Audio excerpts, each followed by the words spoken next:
I'd like to make some short remarks on Myanmar and on Somalia.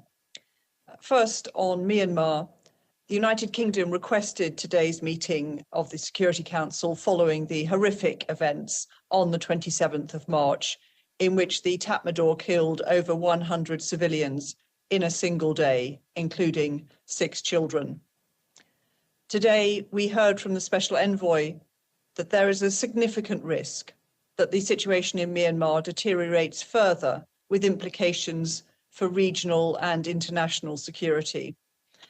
Indeed, we're already seeing spillover into neighbouring countries, with approximately 3,000 civilians fleeing from Myanmar into Thailand this past weekend to escape military shelling.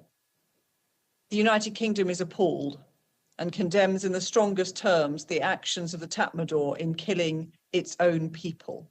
These violent actions by the military are completely unacceptable and require a strong message from the international community. The Secretary-General has underlined the need for a unified, resolute and firm international response, and the Council should play its part. We'll continue to closely monitor the situation and work with our colleagues in the Council and regional partners to help end this senseless violence, hold those responsible to account, and secure a path back to democracy. Turning to Somalia, the United Kingdom, along with Council partners, raised Somalia under any other business to discuss Somalia's electoral process, which is at a critical stage. We heard from the Secretary-General's Special Representative Swan that the situation regarding Somalia's electoral process requires urgent attention. The United Kingdom reiterates its call to the federal government of Somalia and to the federal member states to reach swiftly an agreement on implementing the electoral process based on the model agreed on the 17th of September. I welcome the Council's statement to the press just now, which Ambassador Thomas Greenfield delivered, which calls on Somalia's leaders to reach an agreement at the earliest opportunity, enabling inclusive elections to take place as soon as possible. Thank you. Thank you, Ambassador. We now have time for 2 questions. So first of all, over to James Bays. James Bays, Al Jazeera ambassador. What options are left open to you with regard to Myanmar? We've seen the statement from the Chinese permanent representative saying one-sided pressure and calling for sanctions will only aggravate tension. What options does that leave you now? And is one option, I know there's the COVID restrictions, but and potentially you would have to have a vote to do this and have to do it in person. But is there the possibility of having an in-person meeting, which then means it could be held in the open with Myanmar's permanent representative? And if I could also ask you about Somalia, if I may, can you tell me, do you believe that President Formaggio is trying to further extend his term in office? Thanks, James. I think we will continue to discuss next steps with other council members. We think it's important, as we have been able to do, excuse me, so far, for the council to speak with one voice, to continue our calls for an end to violence, the release of those arbitrarily detained, and a return to democracy. And we'll give careful consideration to what further steps the council can take to prevent the Tatmadaw from perpetuating this crisis.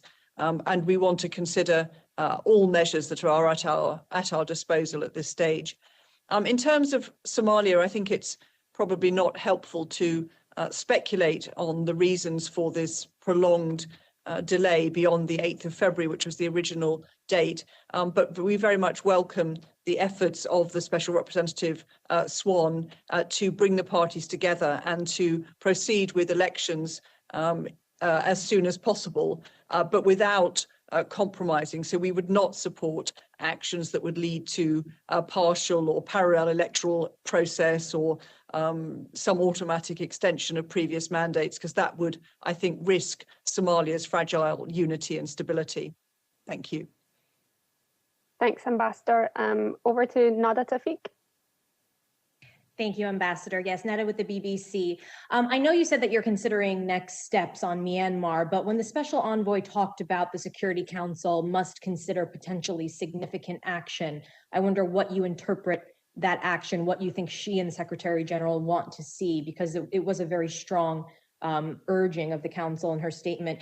And also, did you try to get another Council statement out of this closed door meeting today? Can you give me a sense of how today went?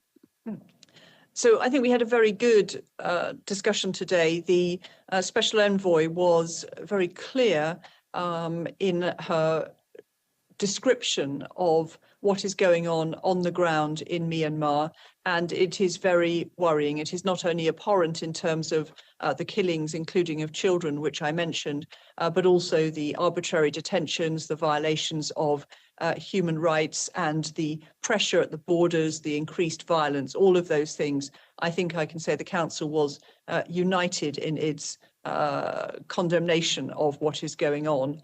So, as I say, we'll continue to discuss next steps. We have a range of measures at our disposal, but the main thing is to make sure that we can see the end of violence, the release of those arbitrarily detained, and the restoration of Myanmar on the path back to democracy and stability. So it's the end that we are focused on, and then we'll discuss next steps with Council members and make sure the Council continues to speak with one voice, and also take account of the views of those who are in the region as well. Thank you. Thanks, Ambassador, and thanks everyone for coming.